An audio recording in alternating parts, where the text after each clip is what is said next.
Assalamualaikum warahmatullahi wabarakatuh. Alhamdulillahirrabbilalamin. Ibu-ibu yang dirahmati oleh Allah, kali ini kita akan tadabbur surat Ali Imran ayat 102 sampai dengan 110. Kita awali dulu dengan surat Ali Imran ayat 102 yang berbunyi: A'udzu billahi minasyaitonir rajim. Bismillahirrahmanirrahim. Ya ayyuhalladzina amanu taqullaha haqqa tuqatih wa la tamutunna illa wa antum muslimun. Yang artinya, wahai orang-orang yang beriman, bertakwalah kepada Allah sebenar-benar takwa kepadanya, dan janganlah sekali-kali kamu mati melainkan dalam keadaan beragama Islam. Ibu-ibu yang dirahmati oleh Allah, di dalam surat Ali Imran ayat 102 tersebut dinyatakan tentang takwa, yang di sini secara etimologis berarti waspada diri dan takut. Takwa kepada Allah secara terminologis adalah melaksanakan perintah Allah sebagaimana yang diperintahkan oleh Allah dan menjauhi larangan Allah sebagaimana yang dilarang oleh Allah. Sementara sahabat Nabi memahami arti haqqa tuqatih sebagaimana sabda Nabi yang diriwayatkan oleh Ibnu Mardawai dari Abdullah ibnu Mas'ud, yang artinya ittaqullah haqqa tuqatih, ialah hendaknya dia ditaati, tidak dimaksiati, disyukuri, tidak diingkari, dan diingat, tidak dilupakan. Hadis riwayat Al-Hakim. Penggalan ayat haqqa tuqatih juga dapat bermakna bertakwa kepada Allah sesuai dengan kemampuan maksimal yang dimilikinya. Ini didasarkan pada surat At-Taghabun ayat 16 yang berbunyi fattaqullaha mastata'tum, yang artinya maka bertakwalah kamu kepada Allah menurut kesanggupanmu. Sedangkan yang dimaksud dengan wala tamutunna illa wa antum muslimun antara lain adalah janganlah seseorang itu meninggal melainkan ia berbaik sangka kepada Allah, sesuai hadis Nabi yang artinya janganlah seorang di antara kamu mati melainkan ia berbaik sangka terhadap Allah. Hadis riwayat Muslim.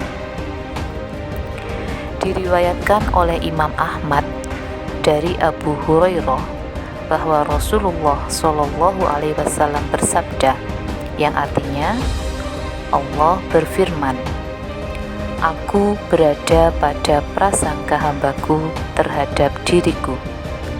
Jika ia berprasangka baik, maka ia adalah untuk dirinya sendiri, dan jika ia berprasangka buruk, maka itu adalah untuk dirinya sendiri.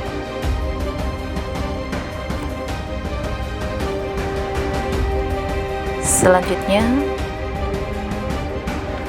surat Ali Imran ayat 103 yang berbunyi A'udzu billahi minasyaitonir rajim wa'tasimu bihablillahi jami'an wa la tafarraqu wadhkuru ni'matallahi 'alaikum idh kuntum a'da'an fa'alafa baina qulubikum fa'asbahtum bini'matihi ikhwana wa kuntum ala syafa khufratin minan nar fa'anqadhakum minha kadzalika yubayyinullahu lakum ayatihi la'allakum tahtadun, yang artinya dan berpeganglah kamu semua kepada tali agama Allah dan janganlah kamu bercerai-berai, dan ingatlah akan nikmat Allah kepadamu ketika kamu dahulu masa jahiliyah bermusuh-musuhan.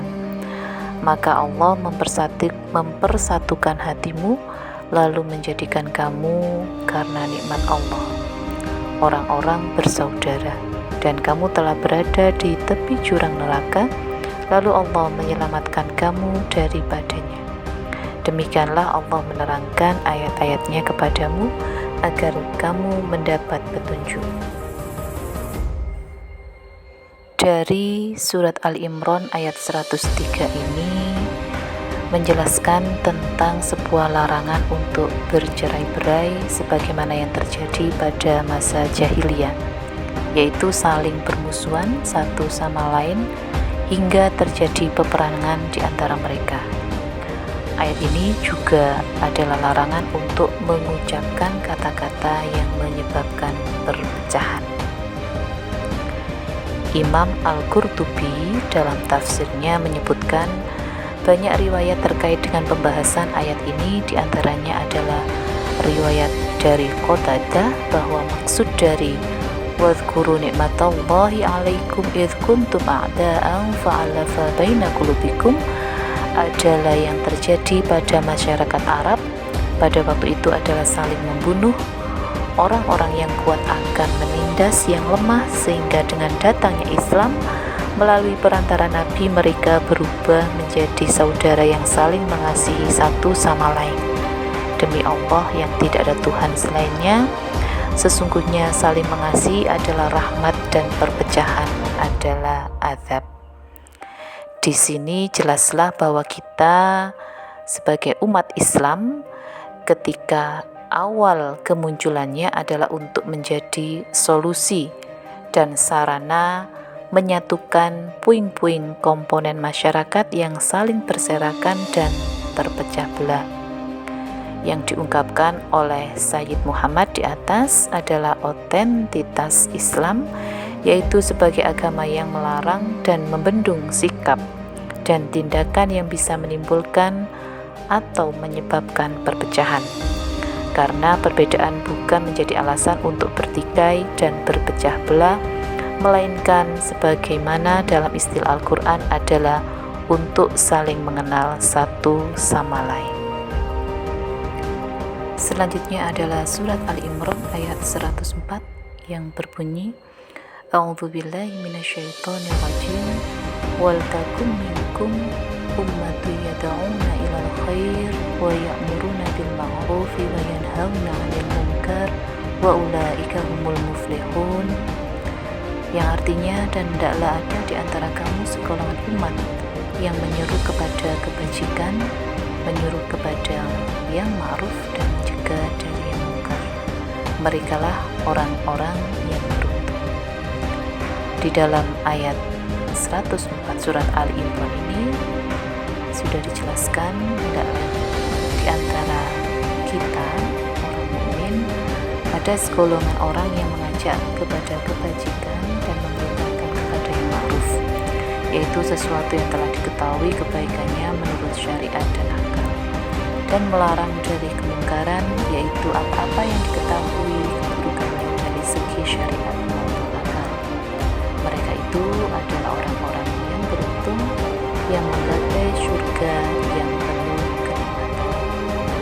Ada beberapa tafsir yang Al-Quran, di antaranya di sini disebutkan setiap orang yang menyeru manusia kepada kebaikan secara umum atau secara khusus, atau dia memberikan nasihat kepada masyarakat umum atau secara khusus, maka dia termasuk dalam ayat yang mulia tersebut.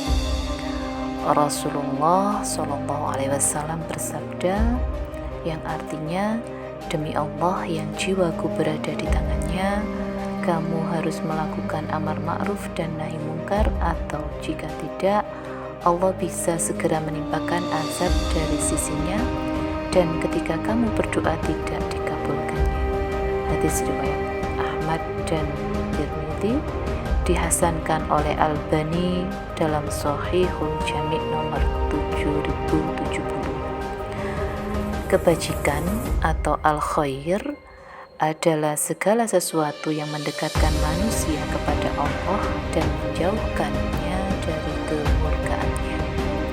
sedangkan ma'ruf itu adalah segala perintah Allah atau yang dianggap baik oleh syarak dan akal, sedangkan mungkar adalah segala yang dilarang oleh Allah atau yang dianggap buruk oleh syarak dan akal. Ayat ini merupakan petunjuk dari Allah kepada kaum mukmin, yakni hendaknya di antara mereka ada segolongan orang yang mau berdakwah dan mengajak manusia ke dalam agamanya, termasuk ke dalamnya adalah para ulama yang mengajarkan agama, para penasehat yang mengajak orang-orang non-muslim ke dalam Islam, orang-orang yang mengajak orang-orang yang menyimpang agar dapat beristiqomah, orang-orang yang berjihad fi sabilillah dan lain sebagainya. Semua itu hukumnya ada fardu kifayah. Bahkan tidak hanya itu, segala sarana yang menjadikan sempurna amar ma'ruf dan nahi munkar sama diperintahkan. Misalnya menyediakan perlengkapan jihad untuk dapat mengalahkan musuh, mempelajari ilmu agama agar dapat mengajak manusia kepada kebajikan, menuliskan buku-buku yang berisikan agama Islam, membangun madrasah untuk mengajarkan agama, membantu pihak berwenang mewujudkan syariat dan lain sebagainya. Mereka ini termasuk orang-orang yang beruntung, yakni memperoleh apa yang mereka inginkan dan selamat dari hal yang mereka khawatirkan. Dilanjutkan dengan surat Ali Imran ayat 105 yang berbunyi, A'udzu billahi minasyaitonir rajim, wa la takunu kalladzina tafarraqu wa ikhtalafu min ba'di ma ja'ahumul bayyinat wa ulaika lahum adzabun adzim, yang artinya, dan janganlah kamu menjadi seperti orang-orang yang bercerai-berai dan berselisih setelah sampai kepada mereka keterangan yang jelas, dan mereka itulah orang-orang yang mendapat azab yang berat. Dijelaskan dalam tafsir Ibnu Katsir, menjelaskan dalam ayat ini Allah melarang umat Islam menjadi orang-orang yang seperti umat-umat terdahulu yang bercerai-berai dan berselisih di antara mereka, serta meninggalkan amar ma'ruf dan nahi munkar, padahal hujjah telah jelas menentang mereka. Imam Ahmad mengatakan, telah menceritakan kepada kami Abul Mughirah, telah menceritakan kepada kami Sofwan, telah menceritakan kepadaku Azhar ibnu Abdullah al-Harawi dari Abu Amir, yaitu Abdullah ibnu Yahya, yang menceritakan, kami melakukan haji bersama Muawiyah ibnu Abu Sufyan ketika kami tiba di Mekah. Ia berdiri ketika hendak melakukan sholat zuhur, lalu berkata bahwa sesungguhnya Rasulullah SAW pernah bersabda, sesungguhnya orang-orang ahli kitab telah bercerai-berai dalam agama mereka menjadi 72 golongan, dan sesungguhnya umat ini kelak akan berpecah belah menjadi 73 keinginan atau golongan. Semuanya masuk neraka kecuali satu golongan, yaitu al-jamaah. Dan sesungguhnya kelak di dalam umatku terdapat kaum-kaum yang selalu mengikuti kemauan hawa nafsunya, sebagaimana seekor anjing mengikuti pemiliknya. Tiada yang tersisa darinya, baik urat maupun persendian, melainkan dimasukinya. Selanjutnya Muawiyah mengatakan, demi Allah, hai orang-orang Arab, seandainya kalian tidak menegakkan apa yang didatangkan kepada kalian oleh Nabi kalian, maka orang-orang selain dari kalian benar-benar lebih tidak menegakkannya lagi. Demikian pula menurut riwayat Abu Daud dari Ahmad ibnul Hambal dan Muhammad ibnu Yahya, keduanya dari Abul Mughirah yang nama aslinya ialah Abdul Quddus ibnu Hajjaj Asyami dengan lafaz yang sama.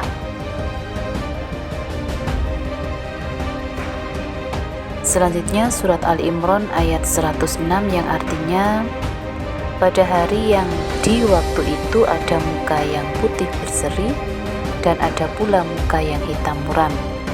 Adapun orang-orang yang hitam muram mukanya, kepada mereka dikatakan, kenapa kamu kafir sesudah kamu beriman?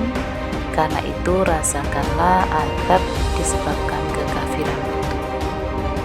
Dari ayat 106 ini dijelaskan bahwa pada hari kiamat nanti putih berseri-seri wajah orang-orang yang berbahagia, yaitu orang-orang yang beriman kepada Allah dan Rasul-Nya serta melaksanakan perintahnya, dan menghitam wajah orang-orang yang celaka, yaitu orang-orang yang mendustakan Rasul-Nya dan melanggar perintahnya.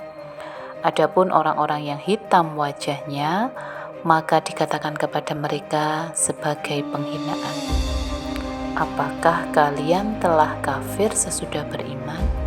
Lalu kalian lebih memilih kekufuran ketimbang keimanan. Maka rasakanlah siksaan akibat kekufuran kalian. Ibu-ibu yang dirahmati Allah, selanjutnya mari kita mentadaburi kembali surat Al-Imran, yaitu surat ayat ke-107 sampai 110.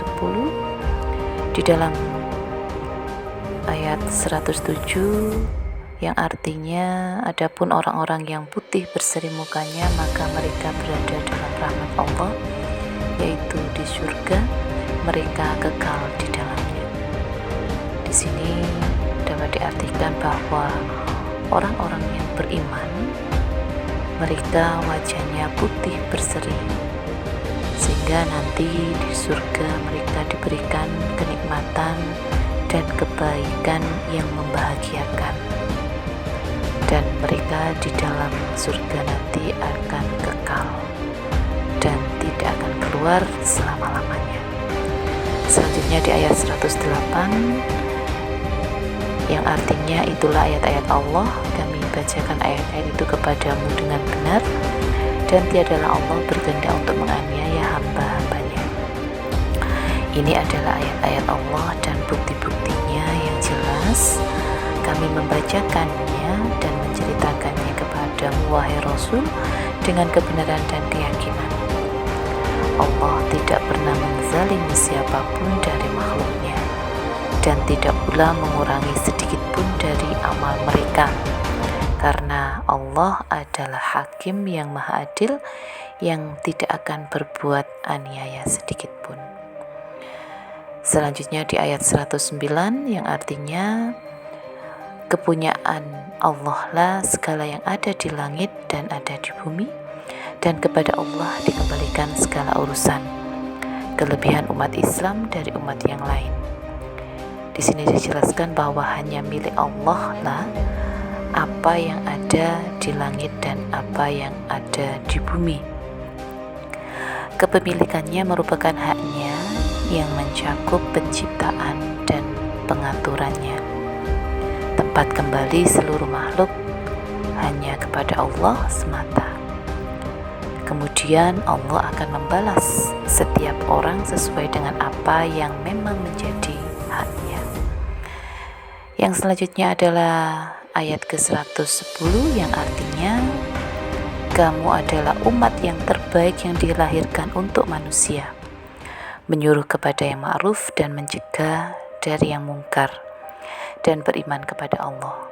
Sekiranya ahli kitab beriman, tentulah itu lebih baik bagi mereka. Di antara mereka ada yang beriman, dan kebanyakan mereka adalah orang-orang yang fasik.